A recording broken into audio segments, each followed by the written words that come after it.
Right, good afternoon, everyone. We will call our meeting to order. Reminding the council to disclose any pecuniary interest or general nature thereof. Stating none, approval of the agenda. Smoky. Questions, comments on the agenda? Nothing to add, no? Call the vote, all in favor? Opposed, the motion is carried. So unfortunately, we typically go into closed session at the end of our meeting. But due to the availability of our solicitor, we had to go into closed session at this point. So number 3 on the agenda, the council moved into closed meeting was a CAO, clerk, and municipal solicitor in attendance pursuant to section 239(2)(b), E, and F of the Municipal Act 2001 as amended for the following reasons.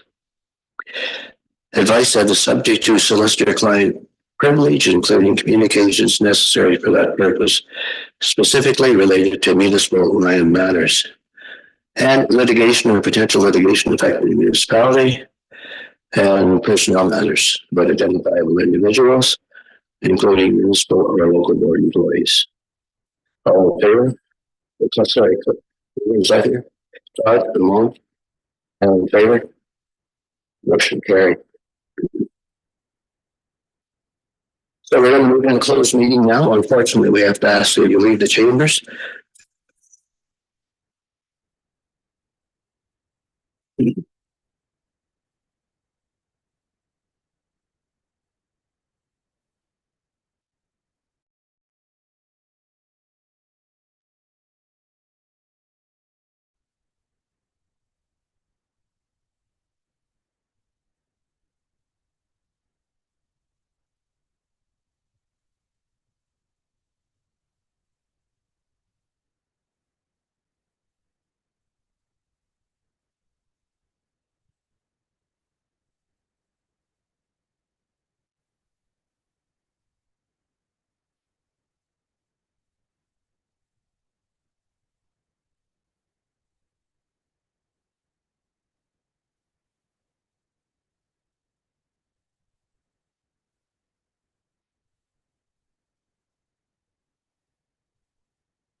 All right, so reporting at a closed, council met in closed session with the CAO, clerk, and municipal solicitor in attendance to discuss advice that is subject to solicitor-client privilege, including communications necessary for that purpose, specifically related to municipal land matters, litigation or potential litigation affecting municipality, and personnel matters about identifiable individual, including municipal or local board employees. Council also accepted the closed session minutes for February 23rd, 2026. That concluded our discussion in camera. So we will go now to adoption of the minutes on our regular council meeting of March 9th. Todd and Rod. Minutes of March 9th, 2026 for a regular council meeting. Any discussion? Call the vote. All in favor? Opposed? The motion's carried. Public meeting, no public meeting today. Delegation, signature, contractors. Welcome. And I'll just let you introduce yourselves and you can proceed with your presentation. Thank you. Thank you. So my name is Rui. This is Don, and we're with Signature Contractors, Windsor. Again, oh,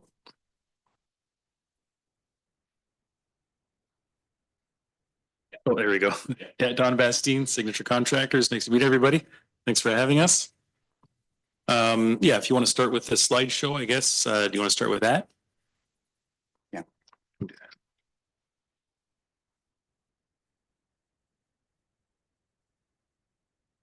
Oh, and it stays on. Okay, thanks. We got it. So a little bit about Signature. We're a full service contracting company. Primarily, our expertise is civil construction, with the emphasis on hardscapes, concrete work, asphalt work, stormwater work. Geographically, we service all of Canada, with an emphasis on Ontario, Saskatchewan, Alberta. We're not one of these big, huge conglomerate companies, but we do get around. And typically we cater to a lot of smaller municipalities like yourselves. We just found over the years that a lot of the big contractors from the big cities kind of leave these areas unattended. So we have a good track record. We've been in business for over 30 years.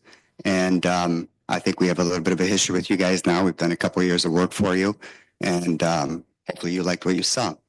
We're going to share with you today our vision for Tobermory.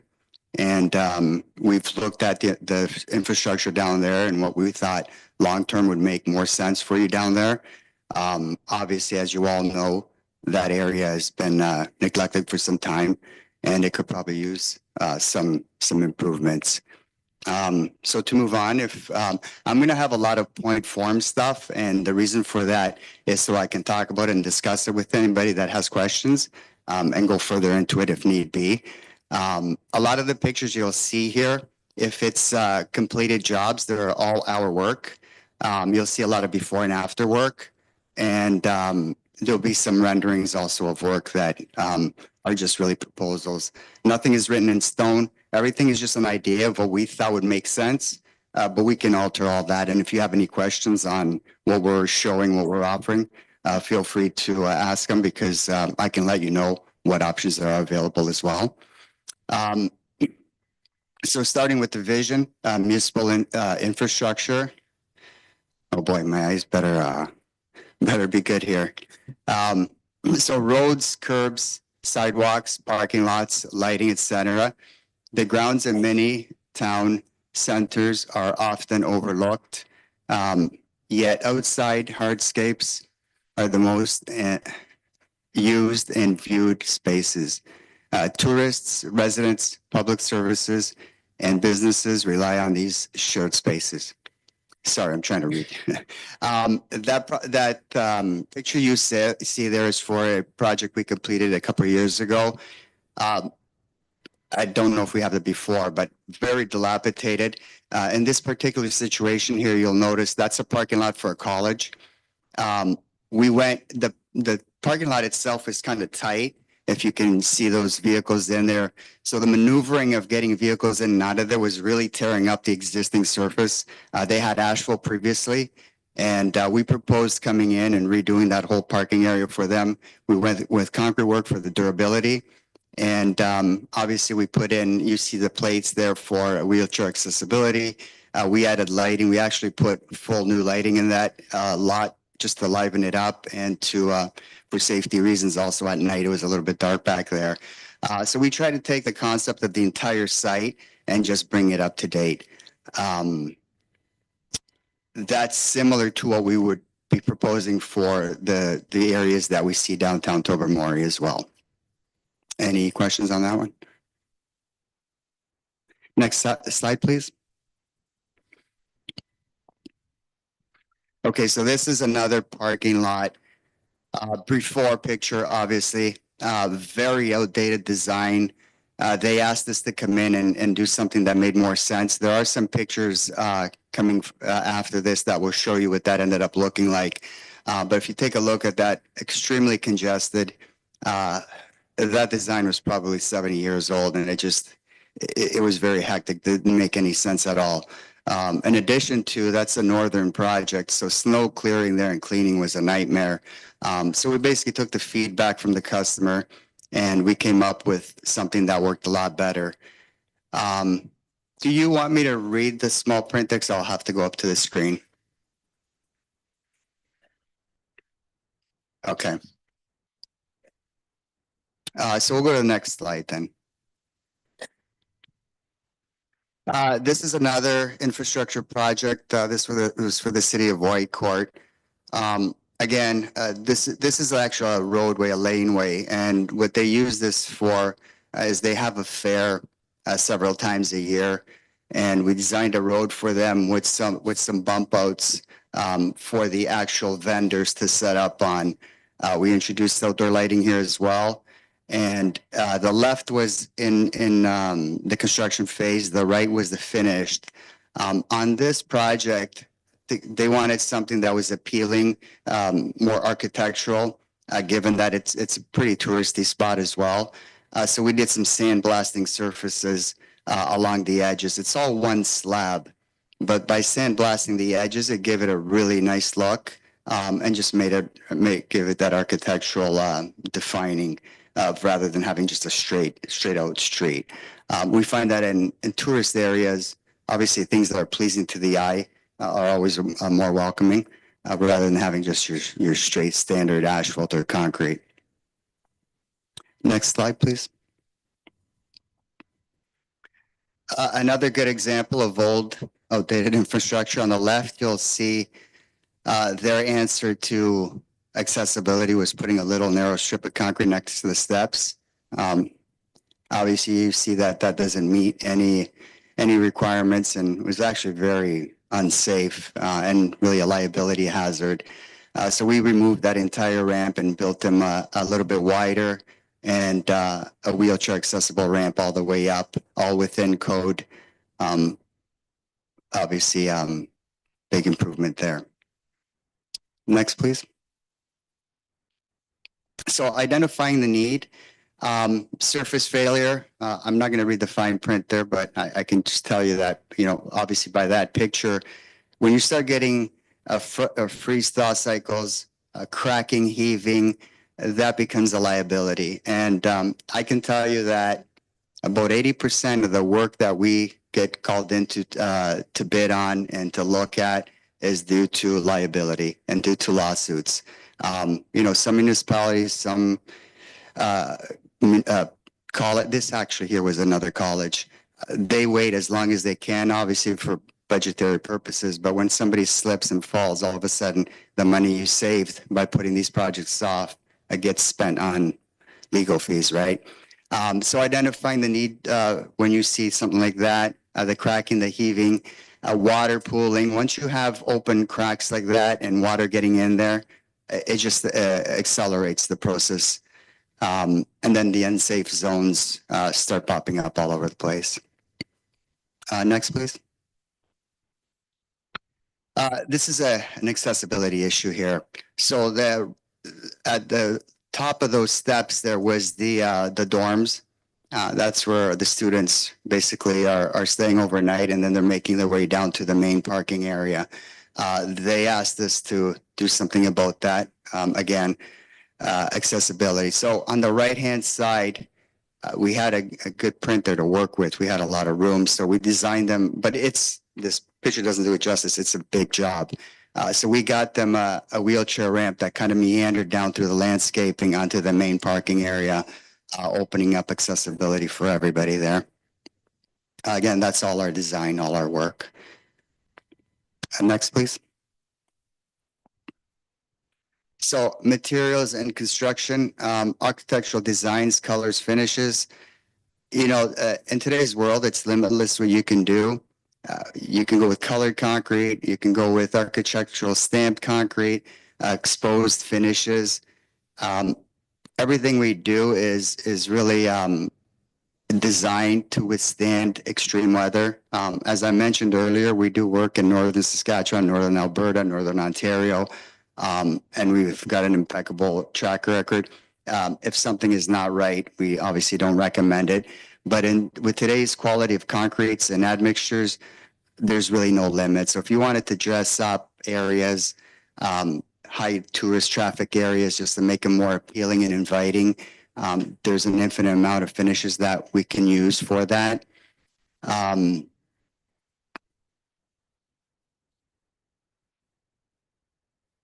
Next slide, please. So when studying different construction materials, we typically, because we are basically doing concrete and asphalt, we do promote concrete more only because the longevity of concrete is much better than asphalt. And we've looked at a lot of studies. In today's world, more of the municipalities, more of the cities are going with concrete. Your upfront cost is more than asphalt, but your duration is a lot longer. And when you study the cost upfront versus the cost in the long run for maintenance, durability, shutting down of projects, concrete really does come ahead. And there are numerous examples of that, numerous studies by construction associations and industry professionals that point to that. More and more highways are being done these days in concrete for that reason. It's just long-term savings, a little bit more upfront for sure, but in the long run, the concrete is definitely the better way to go. Next slide, please. And again, that's the life cycle assessment and cost analysis, cost savings, maintenance costs are there. This does vary per region. Every market is different, but overall, when you do study a number of these and compare them, you get the same result. Concrete's going to give you a much better return on your dollar in the long run. Next slide, please. So the professionals, consulting with firms, choosing the right firm. You know, we deal with pretty much municipalities, government agencies. We do a lot of work for Defense Construction Canada. You know, for smaller municipalities, a lot of times there is that need for a professional contractor, and it's difficult to find. So what we always tell our customers is, you know, make sure you're consulting with contractors that are qualified, have a track record, have a good safety record. You know, sometimes these contractors that come up out of nowhere are not too, don't give you great results. Let's just say that. So do your homework on that and get a well-recommended company. I don't have to emphasize that too much with you guys. We've got a couple of years here, and I think you guys were happy with us. Hopefully you were. Next slide, please. What not to do, I can't read the fine print there, but basically what I already talked about in the previous slide. Safety is a big part of that. We notice in the industry there's a lot of new coming smaller contractors that do not have the safety standards and the right liability insurance. And that can be pretty damning. So be careful with that, obviously, when hiring contractors. Next slide, please. So this is another project we worked on. Again, just shows you the finished product there. Accessibility is there. Nice clean finishes. We actually had some cameras installed here for security purposes. And basically what we're all about. And these jobs that I'm showing you are also designed by us. So there's a consultation process of us with the customer. And, you know, we take the feedback of what you guys are looking for and try to cater to that with our expertise, of course. But ultimately, you guys are the customer and you're going to tell us what you're looking for and what your needs are mostly. Next slide, please. This was actually a fire hall. There's a fire hall split police station, and they called us in to do their whole parking area in concrete. Again, it's the longevity of concrete versus asphalt. Big, heavy trucks, fire trucks turning on these small radiuses. Concrete's always going to perform much better. Next slide. That's a campus in northern Alberta. We did that entire campus, every parking lot you see there. We did concrete in some, asphalt in others, more for budgetary purposes. Concrete does get costly, obviously, in extremely large areas like that. So we did as much as we could with concrete, but we had a budget to stay under. So our proposal kind of met their budget, and we do like to do that. Obviously, everybody has a budget, and staying within it is prudent. Next slide, please. This is a commercial plaza. again, they went with concrete everywhere here. Same concept. You see how clean it is, and purpose is obviously longevity. Next slide, please. That's the construction phase of that particular plaza. Just showing you our process, how we use steel reinforcement, and then we engineer the job to withhold. If there's any questions along the way, please feel free to stop me out. Next slide, please. This is another commercial project. We're in there redoing their sidewalks and curbs, adding some wheelchair accessible endpoints there. Next project. Can you scroll all up a little bit? No, the other way. Oh, there we go. So, and a lot of these custom projects, we can put stamps with your name on it, municipality name, different sponsors. This particular one here is actually the project I showed you earlier on. And they had sponsors, local sponsors that gave them some funding towards this project. And those sponsors wanted their names on this roadway. So we've got Canada there. We have the city. There's another stamp further down the road that has the city name on there. And then there's a couple of private sponsors, corporate sponsors on there. Next slide, please. Again, with this here just shows you the intricacy that we can do. This was a labyrinth that they wanted us to design. And you can see that there's no really, it's infinite what we can do these days with design and creativity. Next project. Can you scroll up a little bit more? So this shows you, this is just flat concrete, no color, but the creativity here, and we sandblasted patterns into it around that structure there. This is actually a museum of some sort. I forget what that job was. This is a museum or something. Rotary Club. So again, it just we like to get artsy sometimes, so we like to show that. Next slide, please.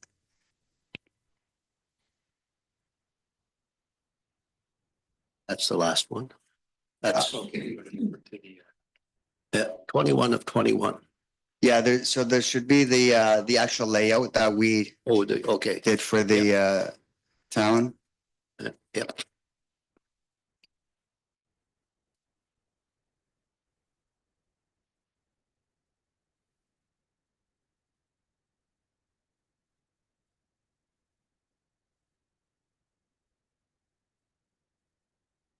So is that the site plan or architectural plan that I'm you're? gonna do this one first, right?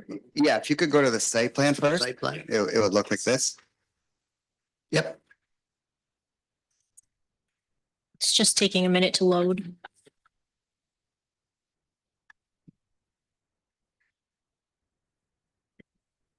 No.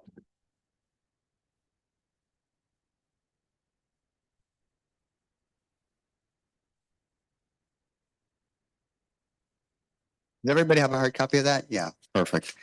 So this is part of the vision that we see for downtown Tobermory. This is a rendering, and just so you know, this is work. This would be work in progress. This is what we see. We've identified what we believe the municipality needs mostly.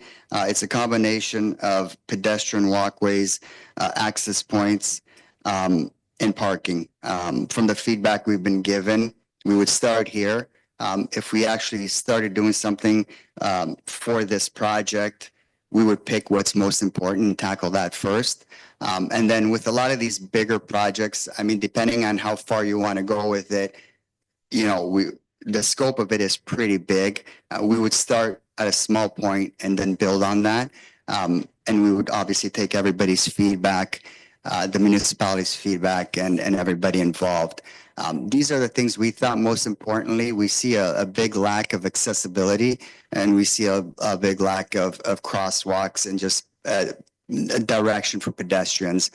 So this would be the first phase of helping them with that. You see the purple crosswalks. There are proposed spots where we would take pedestrians. Again, this is something that feedback would be necessary from actual residents and businesses, if they like this plan or not. It's obviously adjustable. The green is new sidewalks that we feel need to be upgraded and redone. Any questions on that?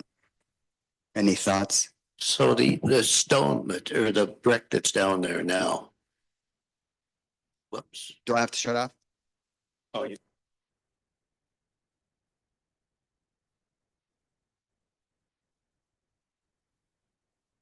Okay. So the issue, we've seen brick like that. You're not the only municipality. We see that a lot, and it's probably 30, 40 years old. The problem with freeze thaw and bricks is that they never hold. Once they start shifting and moving around, it just gets worse and worse. And the other thing with brick is that it allows a lot of water to penetrate through. Once that water penetrates to the sub base, it freezes in the winter, lifts the brick, and slowly they start shifting and not settling properly. I just think longevity wise, if we're going to do the work, I mean, you could lift the brick and put it right back and be back and revisit all this in 5 or 10 years, right? So we just find that pulling the brick out and redoing it with the proper concrete surface long term makes a lot more sense. Well, I know the work you did in Lion's Head.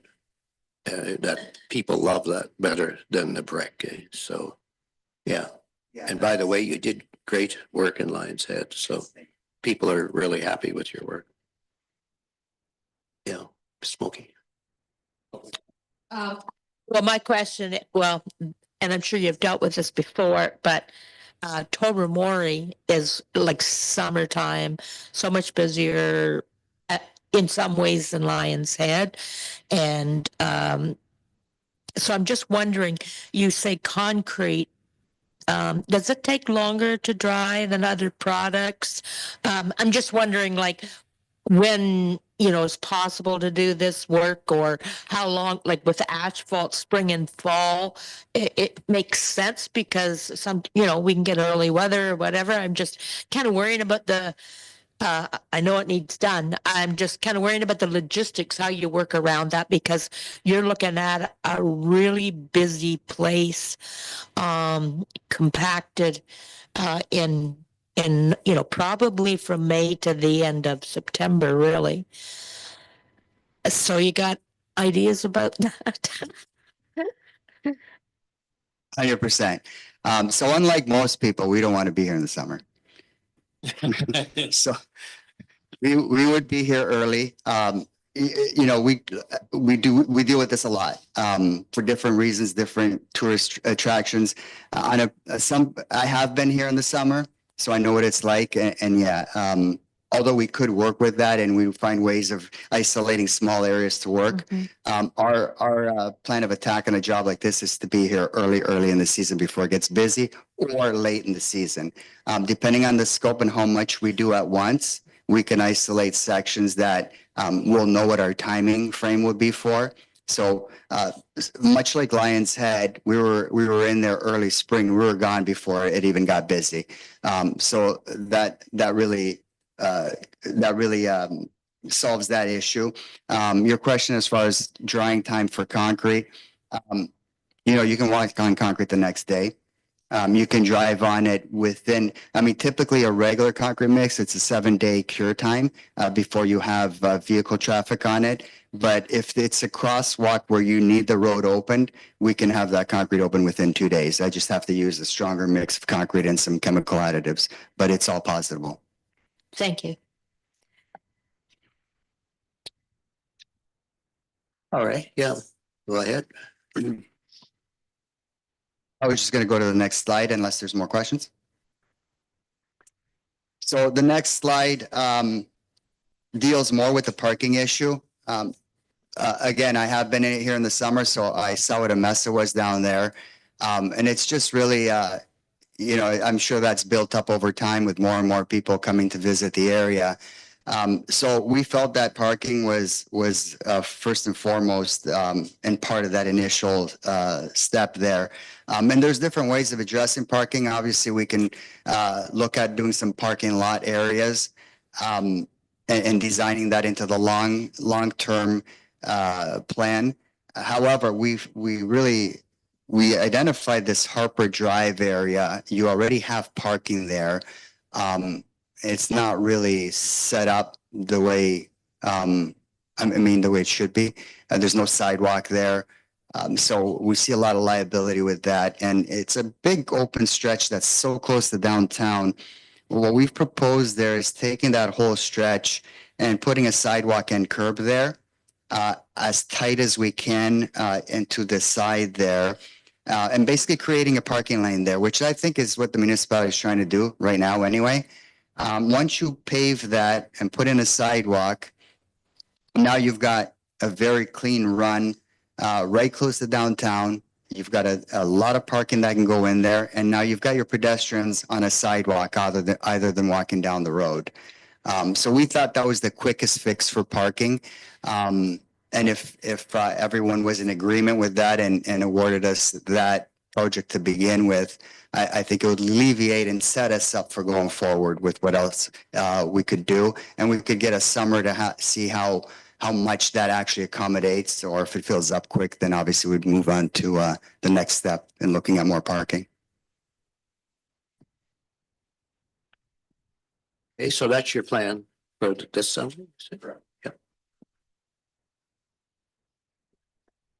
Well, this may be maybe I should, I don't know whether this is a question for Peggy or just, I had a person ask me when they knew we were looked at the agenda, about the sidewalks that are adjacent to Highway number 6 through Tobermory. Like, are they under our jurisdiction or, exactly are they to be looked at? Obviously, you have a little bit out onto the highway and maybe, I don't know. I'll just let Troy answer. Okay. Yeah, I believe those sidewalks were put in by MTO at the time, and they're under MTO jurisdiction at this point. So if there's anything we wanted to do with those sidewalks, we would have to be in contact with MTO.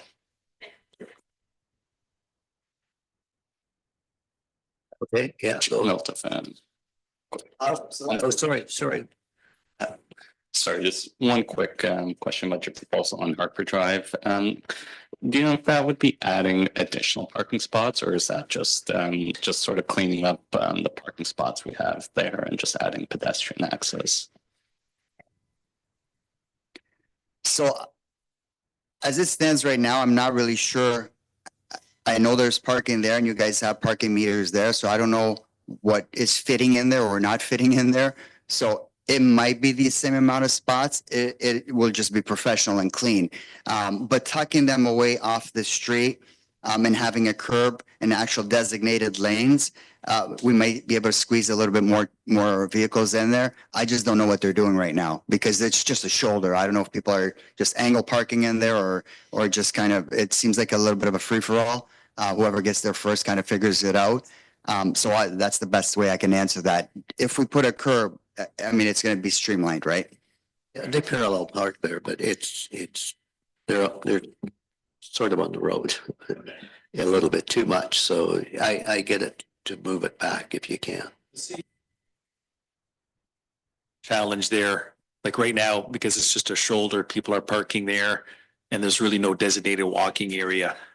With us having a sidewalk there with the curb, there's a designated lane, it's safe, there's, pedestrian access, and we'll have the right pair ramps and,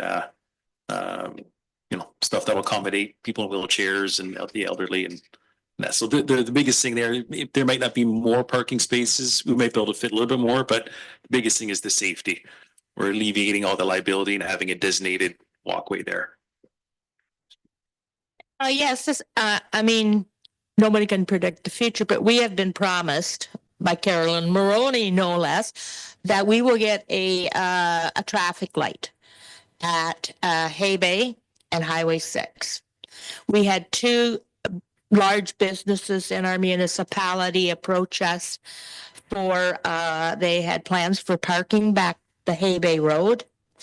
And, we had some objections, so, it seemed to be that this traffic light would, ease their congestions and perhaps they would be able to proceed with those parking areas. So, I just, that could put a little bit of a different skew on this. Peggy's been trying to get a hold of, but we have not been able to. But anyway, that's just something else that's in the works. Like that's right. The community center is here. Hay Bay is that road that is basically in town, but heading west. And these parking lots would be not to less than quarter of a mile back in. You couldn't see where they are. But anyway, that's just something that could play here because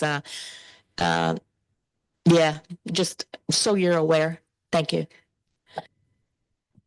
Yeah, so that's a good point. And the point I'll make on that is these are building blocks. So you have to start somewhere and build onto them. One thing that I've always found in the 30 plus years that I've been doing this is that there's never enough parking.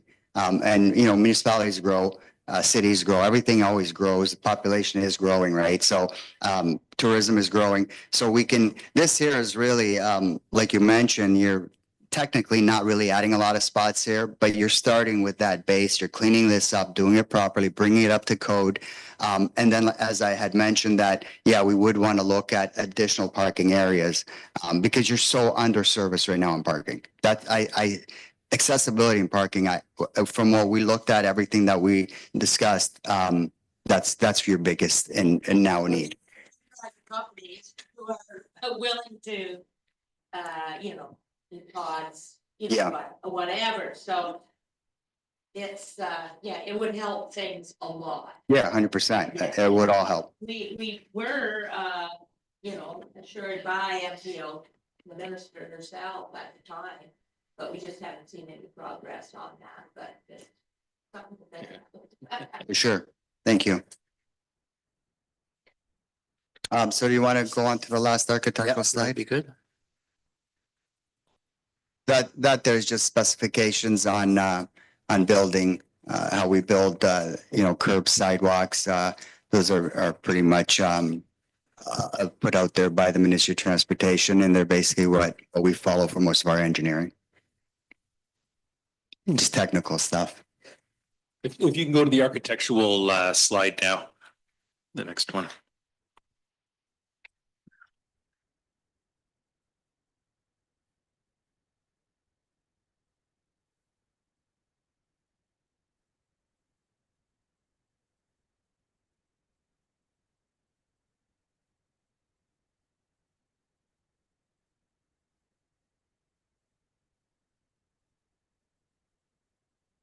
Yeah, so there's just some examples. We've got just a rendering with Tobermory there. Like you said, we can do different imprints in the concrete. If you want to go to the next slide as well. Yeah, so there's just a rendering of Highway 6 and Bay Street there. We can propose different designs as far as the pedestrian crosswalks there. We figured we wanted something more delineated where pedestrians will really go to. Like right now, it's just kind of a free for all on the street, where it's just really designated areas where they can go, and it stands out more than just your typical painted lines on the crosswalk. That's stamped concrete there, colored stamped concrete. In some of the pass outs there that we did kind of before and after pictures. And there's different designs we can do as far as, you know, like a cobblestone look. This one's more of a, you know, like a plank, like a boardwalk look to keep that kind of nautical theme with Tobermory. If you want to go to the next slide there. That's the intersection of, is it Bay and Brock, I believe, right where the LCBO is there. again, just the pedestrian crosswalks there. You can see with the pair ramps, we've got the tactile plates there, which are MTO approved. Brand new sidewalks, new curbs. Again, we figured with the concrete, you can see like even right now, the pavers, they've even dropped a couple inches at the curb. So what happens is there's just this constant tripping hazards where people are walking from the sidewalk onto the street. And when you're doing concrete like that, it eliminates all that because it's, it doesn't sink like the pavers. If you want to go to the next slide. That's, I believe it's Head Street, right at the post office there. So right now, there's the curb. There's no pair ramp there. There's no easy way for people to get from the sidewalk down to the road. Like there's no letdowns. So we would do crosswalks like this throughout. We have a couple designated like on the main street there. This is kind of our idea how we're going to do it. And if you want to go to the last slide. And that's Harper Drive there.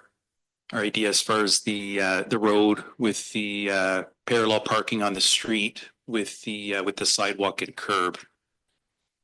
As far as the sidewalk, that's kind of how, like, with the curb and gutter, like right now, it's literally just a gravel shoulder where people are walking on. So as far as liability, doing it up to code, up to spec, this is the right way to do it. I'm sure that the pedestrians will appreciate a lot more walking on the concrete like that. And again, we've got some kind of before and after pictures as well on the pass outs that you can see later. But that's kind of our vision anyway. All right. Any questions as far as what you guys have seen so far? I'm sorry. I have one. Oh, sorry, Rod, you going? Okay, well, it's just when you're talking about you're taking out, we have the paving stones in Tobermory now, and it's a nice look, but like you say, I mean, they're popping or whatever.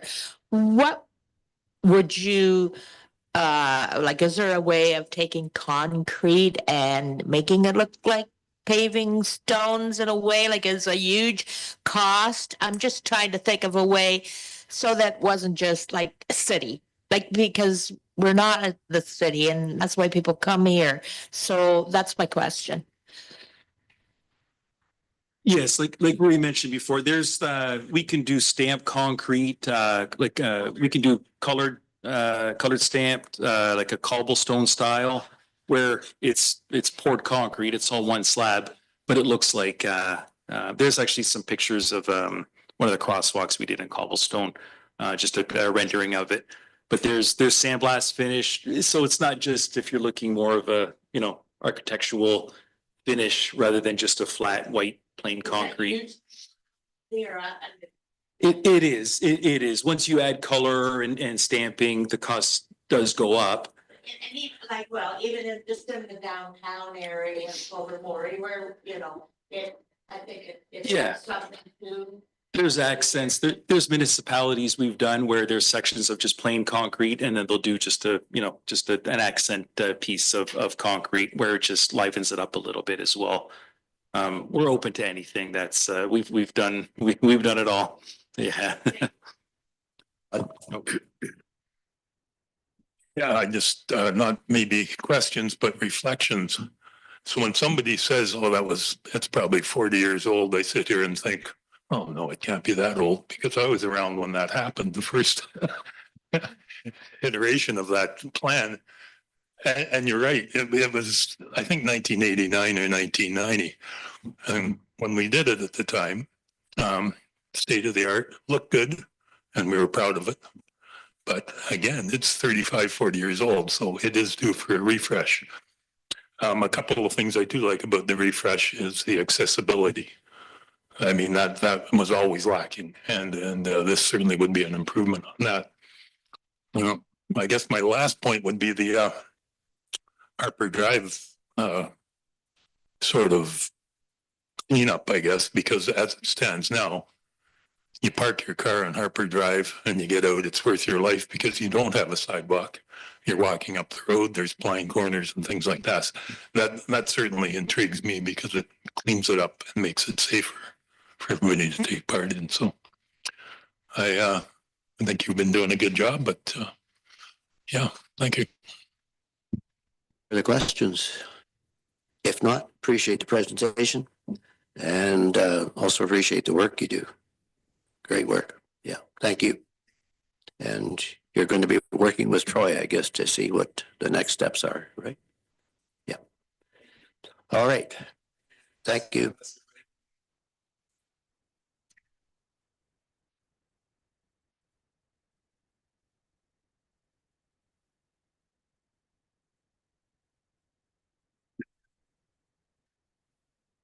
All right, we'll move on to our agenda items and the shore road allowance and road allowance report is back.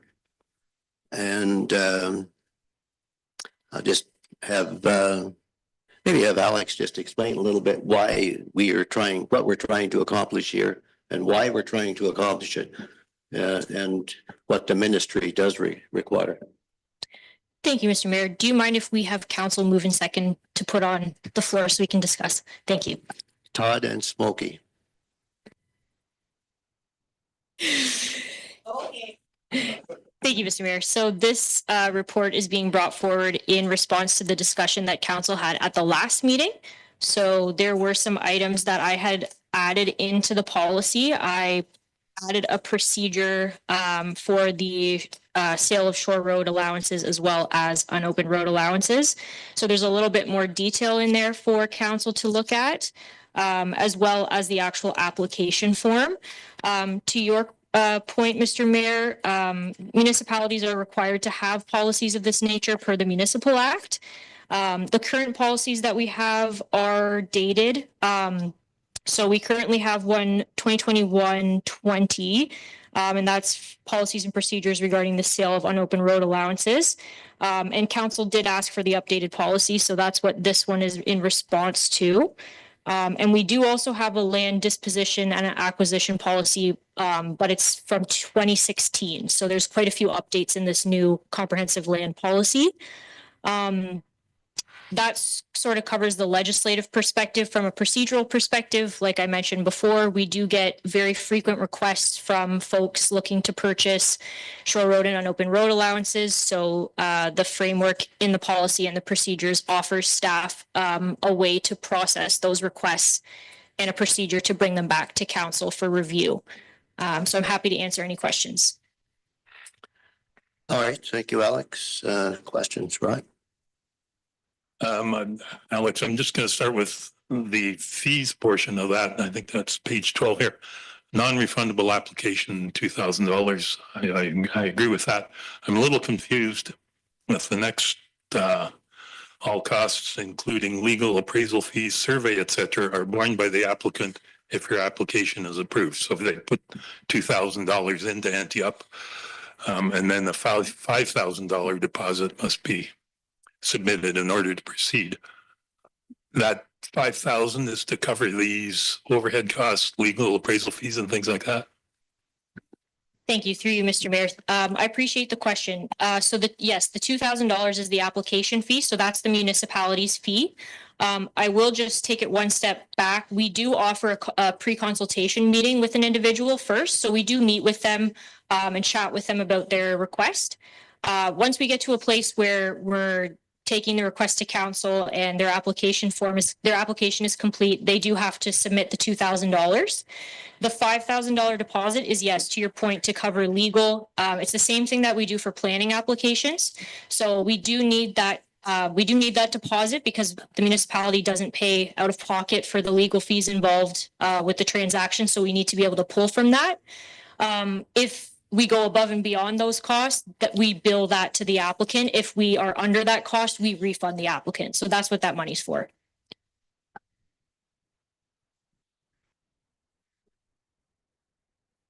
Well, first of all, I'm not going to apologize for the time it's taking me personally, at least, to understand this. I mean, these lands have been under the land claim since the mid-90s, and I think we're a lot wiser to take our time and fully understand what we're doing for the landowner and for the future. And if it makes me look like a dummy, okay, it won't be the first time. So my question, it's not mainly a question, but I try to think of things in terms of like reality. So you have a shore road allowance, and there really aren't that many, but they're there. So you have one person in the middle, they decide. So when you sell a shore road allowance, it can only go to it can only be sold to the person that owns the property behind. So that's, we are aware of that, and I just think the public should be aware of that as well. And so if you decide, what's the difference? Okay, somebody decides, I want to own that piece of property. I'm going to go through all this. I'm going to pay it. So, and a person that just decides to leave it as is, and the municipality would then continue to own that piece of property. So the difference being, if it's the municipality that owns that right away in front of you, then you're not allowed any structures or all of the things that would apply to municipal property. Can you think of any other differences on that, Alex? I just need to, and I may be dumber than the rest, but I just need to know what is the difference. If you go ahead, you go through all this, you own that shore road allowance, no one else can buy it, or you decide just to leave it in municipal hands. Is that a dumb question? I'm just trying to think about it. No, they're all good. Thank you, Mr. Mayor. I did bring our planning coordinator to the meeting, and I'm sorry to put you on the spot, but I think he could help with some of the technical questions. So Bob, would you mind maybe speaking to that in terms of what that might look like? That would be the main priority is, they would own it. Yeah. So they could put a structure on it, blah, blah, blah. Yeah. They could potentially put a dock or any, it's a typical spot where you would see a lot of encroachments. So maybe they have been using it as part of their yard, their own property. So. Right, okay. Yes. That was my question, like what would entice someone to do it? It would be Yeah. that you could do what you wanted with that piece of property without.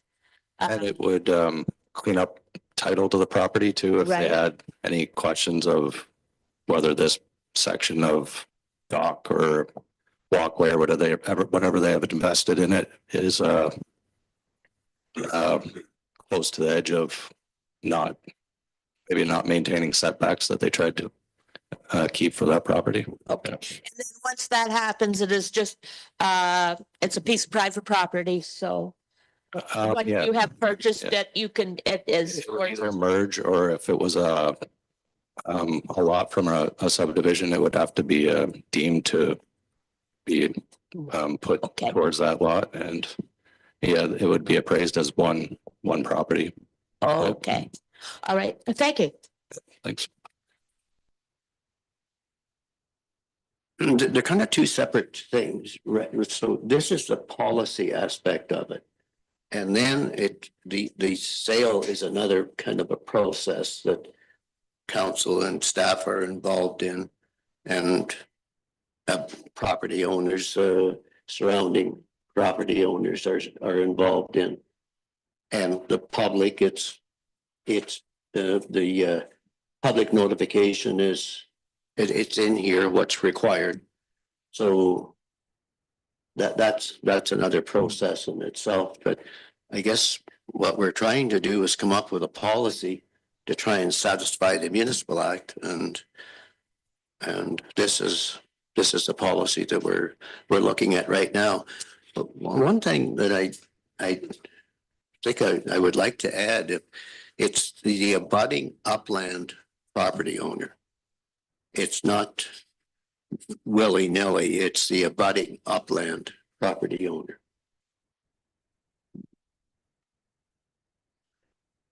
Any further questions? Yeah, maybe just an observation, and we are losing sight of the fact that not only are we talking short road allowances, but we're talking road allowances in general, which is important too, because we do have a lot of helter-skelter development that actually have laneways and roadways running through people's houses for whatever reason that need to be cleaned up just for the sake of these people being able to sell their properties or do anything with it in the future. So this is part of this bylaw, and it's another important part. important thing as well to add is we do have legal advice. We have received legal advice, so that's an important part of the element as well. So any further questions? Call the vote. All in favor? Opposed? The motion is carried. We could have it recorded and recorded vote on. That'll be my determination, whether we have it recorded and it's council's determination. It is a regular council meeting, so we're going to follow our procedure bylaw today. And so if you're not a delegation, then you're not on the agenda. And if you want to speak, you become a delegation.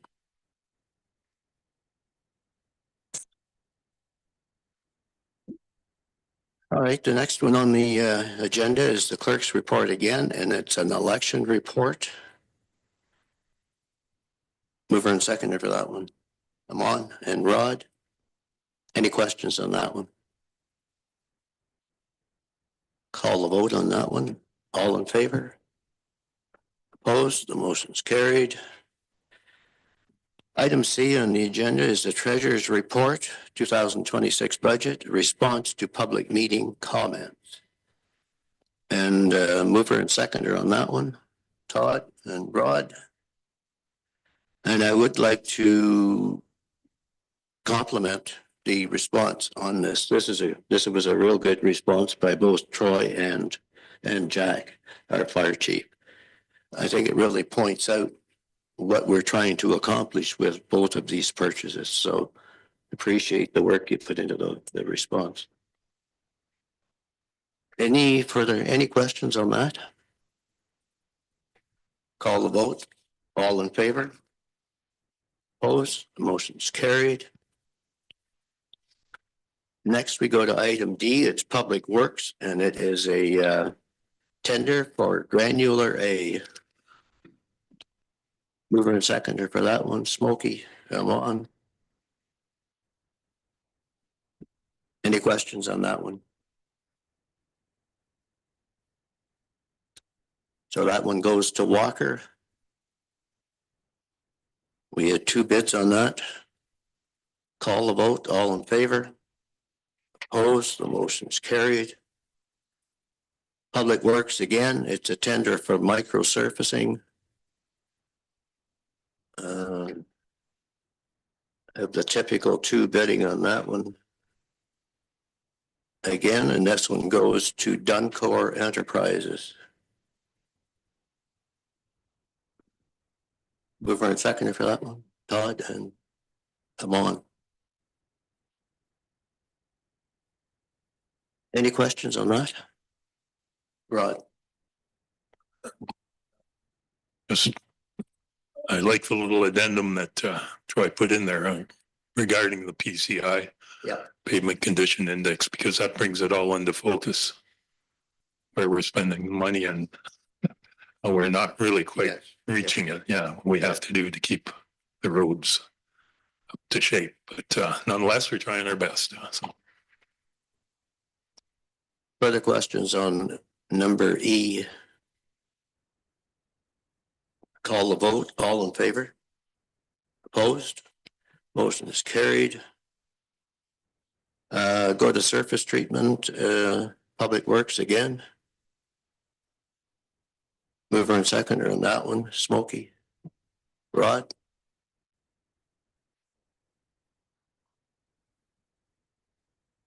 Any questions on that?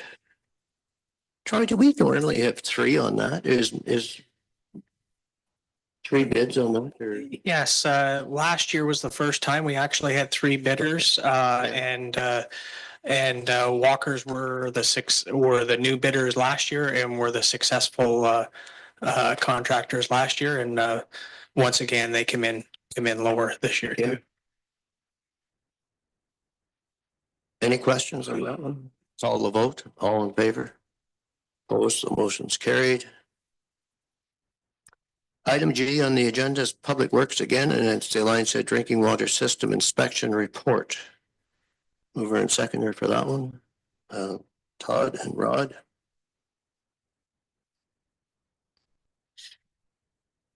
And inspection rating of 100%. Yes, very good. That's what as good as you're going to get. Unless you answer the extra question, which I always did. All right. Any further questions? Call the vote. All in favor? Opposed, the motion's carried. Item H, Chief Building Official exemptions from tent and trailer bylaw. The request for an exemption. Mover and seconder, Todd. I'm on. Any questions on that? Item H. Call the vote. All in favor? Opposed, the motion's carried. Parks and Facilities Manager. Imperial Falconry Services Agreement. Mover and seconder on that one. Rod, come on. Troy, they talk about an overgrown area in there. Where is that? I wonder. And it's on page 8, and just if you can have a look at that. They refer, Mark, sorry, that's. It's all right. Yeah. Yeah, there's a couple areas of the shoreline that were naturalized a few years ago. So there is vegetation helps block the geese from coming on to the shoreline, the lawn areas, as well as it's fenced. We have a low profile fencing. But he makes reference Yeah. to it as being a bit of a problem. I wouldn't say that. It's just a challenge for where he can place his bird stands. Yeah.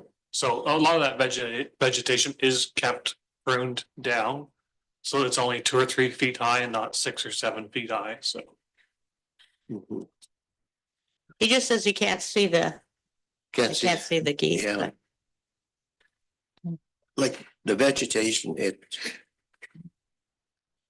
I'm not really suggesting it isn't a good thing, but I don't think it's that effective. I saw where it really wasn't that effective. But yeah, he just kind of references in there that creates a problem for those birds. So anyway. Any further questions on that one? Call the vote. All in favor? Opposed, the motion's carried. Parks and Facilities again, it's a draft Parks Facilities bylaw. Well, I had a question on the Sorry line. about that. Yeah. Sorry, I put my hand down. Anyway, my question was like, so we're convinced the Falcons are doing a good job, but I don't see anything in here like, and it's expensive. Like, and I kept looking to see if there was a long-term plan in this? Like, are we gonna be spending this kind of money every year? Or does at some point the birds get the plan? Because like that seems like a good deal of money. Yeah. Like, and if you're looking at 10 years, you're looking at well over half. Like, I mean, is there a wind down or sometime where, or maybe at some point we need to be looking at where we bundle them up and take them away, which was our other option. So I'm just wondering if they've given you any indication, like, is this something that ever ends? So through you, Mr. Mayor, last year's services prevented nesting birds from within the waterfront and harbor, which was a significant improvement. There was no goslings to be taking shelter on the lawn areas. This is only a year and a half in. I would say 2 to 3 years of repetitive services. A more thorough assessment as to whether we can reduce services, whether it will have a lasting effect. If we were to round up the birds, that's only a small percentage of the overall birds that are using the area, and relocate them. That means you would have to allow them to have goslings and be on the lawn until about June, which would cause a mess in the short term, before you could then round up the birds and remove them. But I would suggest from my own observations as well that there's probably 5 times as many adult birds or young adult birds that aren't nesting, but are just hanging out for the summer, as well as the spring and fall migration. We have thousands of birds that migrate through in the spring and the fall. They may be only here for 2 or 3 weeks and they continue to move on further north or further south. So I think long term is we've tried a lot of different measures. We still have a lot of those measures in place. This has proven to be the most effective in recent years. I think it's worth sticking with for 2 or 3 more years and do a further assessment at that time. Mark, have you had discussions with this company, like maybe how long they've been doing this, like what they have seen in areas that happens, like? So Canada geese are a bird that nests and reproduces exponentially. There's an overabundance of geese in all of Ontario, Canada, North America. Climate change or global warming is adding to higher nesting success. The numbers have not collapsed. They may in the future with disease or something. They are a migratory bird. They're protected by federal law. There's limits as to what we can do with them. Unless the population levels go down, I think every community that has lots of geese is stuck with them for some time. It's how you can manage them specific to a specific site. So this company doesn't have any aspirations like, will we do this for so long? Then, you know, and maybe it's just a question of asking them. I don't know how long this type of process has been done, but yeah, that was my question. Just looking ahead, if they had experience or history in other areas where it wasn't going to cost this much money every year, basically. So when they submitted their proposal last year, they did touch on that, and they do believe services can be reduced at some point in the future. But it's getting that habituated in the local birds, the birds that do stay here for the summer in the area. And they are fairly mobile. You know, you have birds that may reside in Barrows Bay or in some other shoreline area on the Lake Huron side that can easily migrate to Lion's Head in a matter of an hour, a couple hours. So it's educating all the local birds that, you know, Lion's Head Harbor is off limits as we establish that with the falconry services. So I think it's worth still a try for another 2 or 3 years to get that pattern kind of locked in, and whether services can be reduced, we can evaluate better at that time. Thank you. You could hire a couple of falcons. Well, I will speak in favor of the effectiveness of it. It really has made an improvement on the waterfront, the docks, and also the lawn. Yeah, there's somebody speakers on. But I think we, along with several other municipalities, are trying to deal with Canada geese, and they're not an easy bird to deter. So, but he did touch on this at the beginning, that he thought if you could break that cycle, it might help, and you could take a look at reducing service. So we'll call the vote. If further questions on that, call the vote. All in favor? Opposed? The motion's carried. And then we'll go to Parks and Facilities again. It's the draft Parks and Facilities bylaw. And mover and seconder bring that forward. I'm on. Smokey.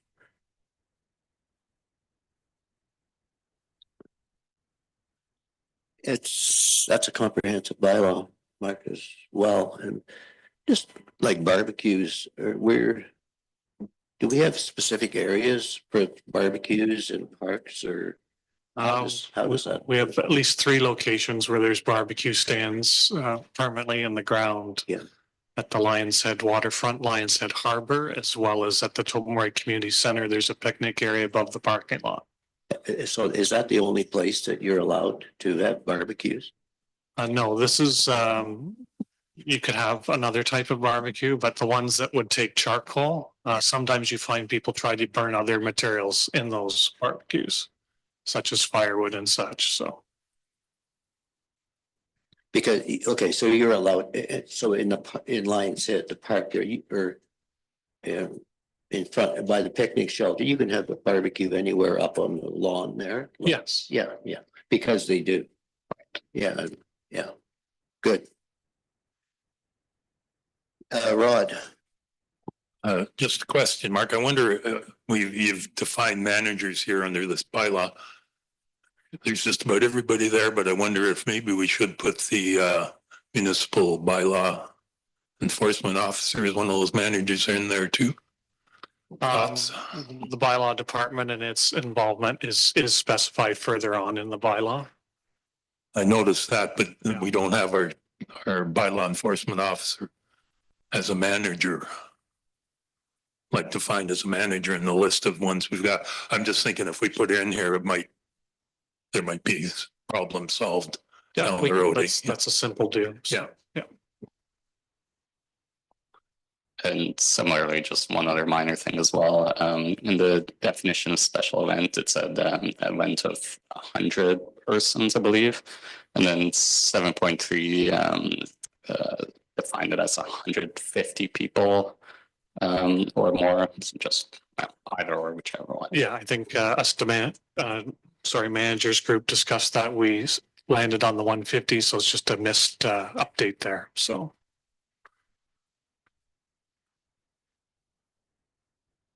Further questions?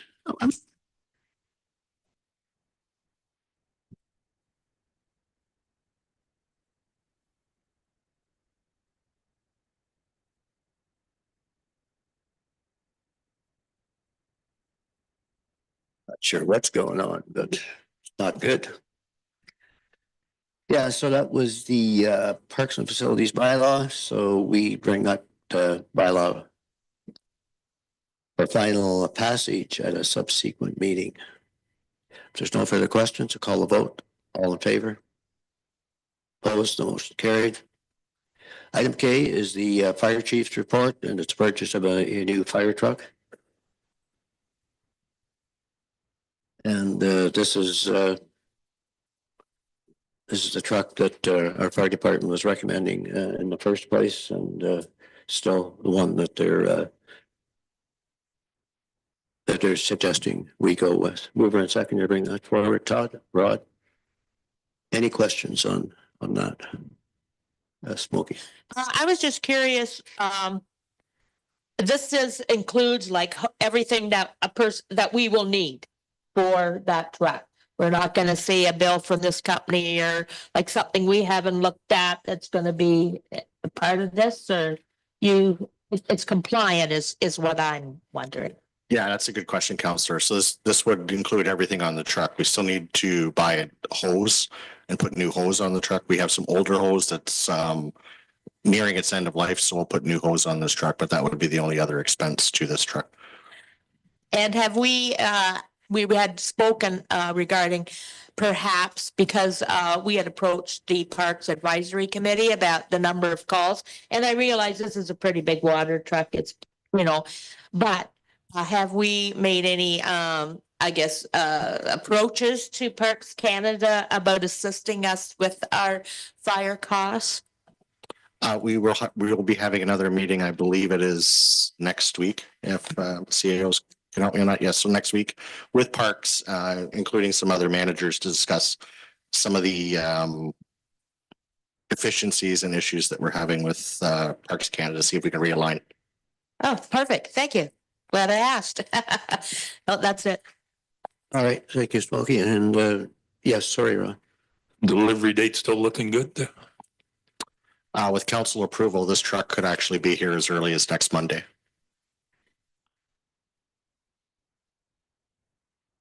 That's quick.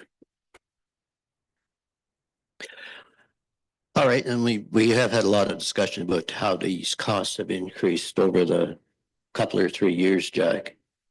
And Yeah, and from the treasurer's report too, yeah, a similar truck that I priced to about 2.5 years ago was 550,000.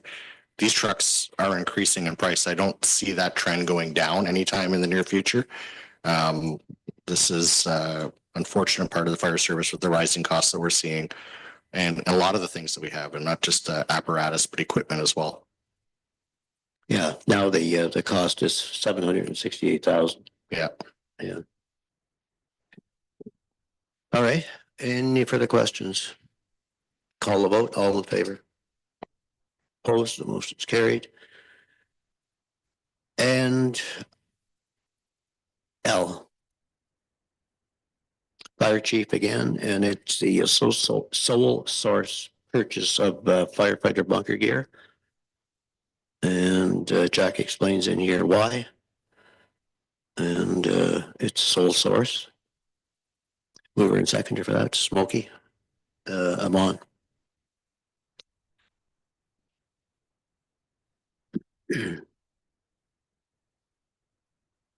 Jack, I was just wondering, it says here informal quotation purchases to waive the section from 30 to 60, but really it's only 38,000. Yeah, that's correct. So between 30 and 60,000, there is a quotation where we need 3 quotations. Oh, I see. For purchase. So Yeah, okay. Sticking with the same PP that we've had with the last 5 years provides a lot of benefits to us. It's very well received amongst our crews. It's really good gear. And I think there's a benefit to continuing on with this gear. So I did compare with some of the other vendors out there to see if the price increases were the same. And they're all within the same level of increase.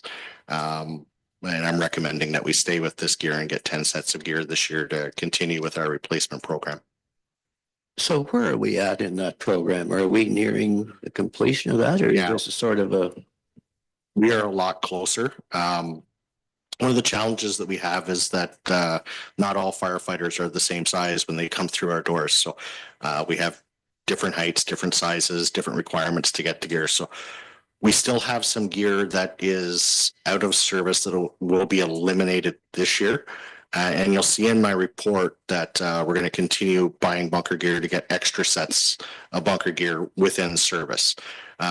We just sent a set of bunker gear away that was about 4 years old for repairs that had 1 nick in it during that repair process. And when they were inspecting it, we got a bill for just over $900 with 18 different repairs to it, which was good, because we were able to get it and have it thoroughly examined.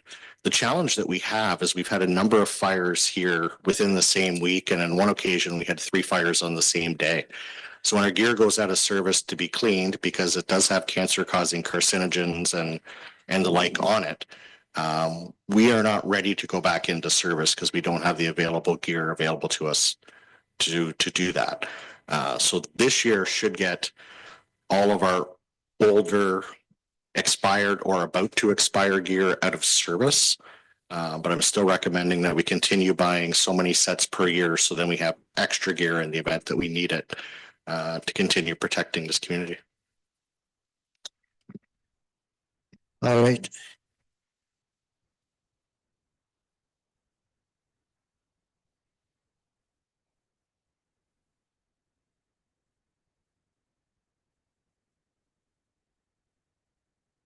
Purchase of $38,430 plus HST for bunker gear. Any further questions? Call the vote. All in favor? Opposed? The motion's carried. Go to accounts. And mover and seconder to bring them forward. Todd and Amon.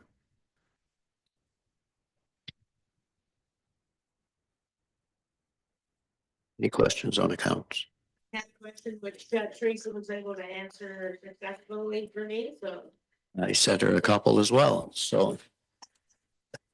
Yeah. Any questions? Call a vote. All in favor? Opposed, the motion's carried. Other business. Todd.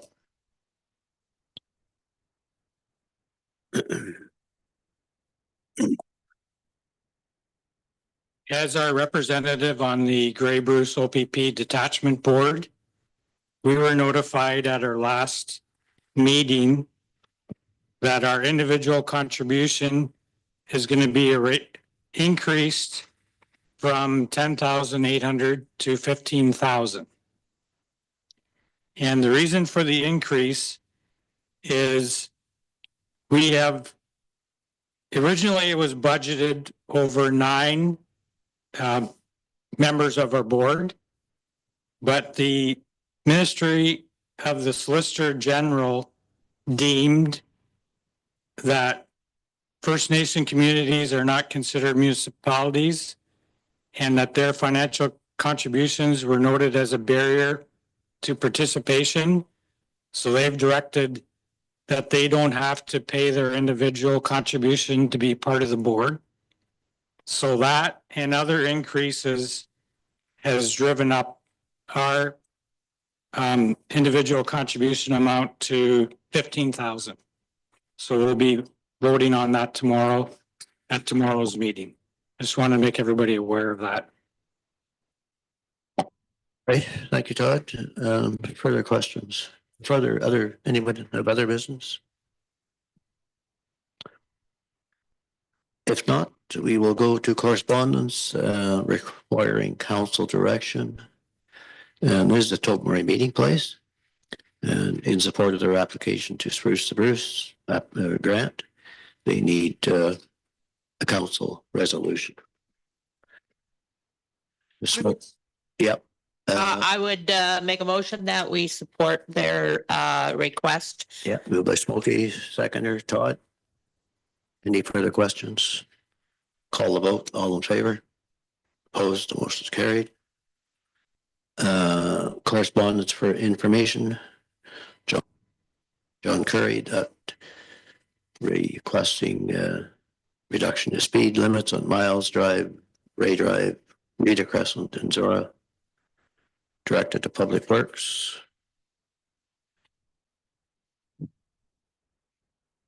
Sue Lassard, Comprehensive Land Policy, directed to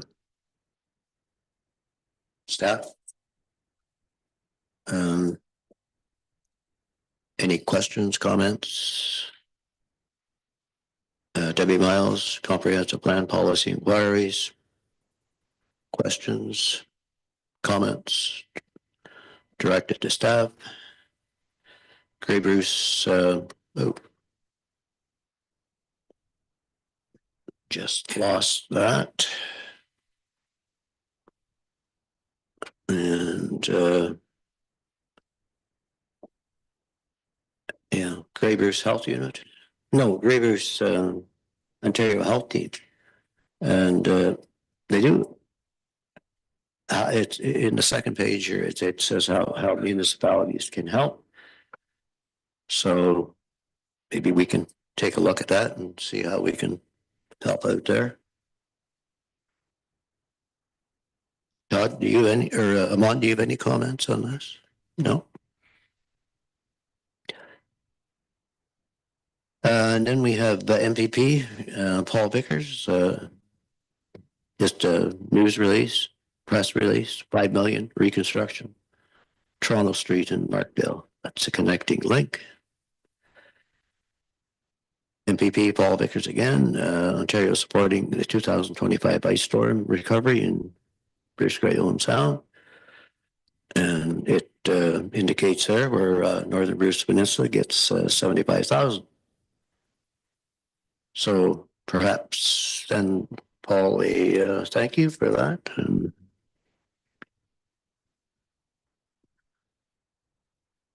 Clean Energy Frontier is setting the dates for their conference there, October the 9th. And the county approves. We had this at county last Thursday. County council supported this. It was improvements to the Godrich Harbor. And they refer to it as a agrodome, is it, or agrodome project? So Bruce felt that would be an important asset for them, economic asset for the county, and moved by Rod. Yeah, I'm on. Any further comments? Call the vote. All in favor? Opposed? The motion's carried. Next, we go to bylaws 2026-25, a bylaw to establish a comprehensive land policy for the municipality of Northern Bruce Peninsula. 2026-30, a bylaw to adopt estimates and all sums required during the year to set the 2026 tax rate. And bylaw 2026-31 is a confirmatory bylaw. Mover and seconder for bylaws. Todd, Rod, any questions on any of the bylaws? Call a vote. All in favor? Opposed? Motion is carried. Motion to adjourn. Rod and Smokey. All in favor? Motion carried. Thank you, everyone. Meeting adjourned.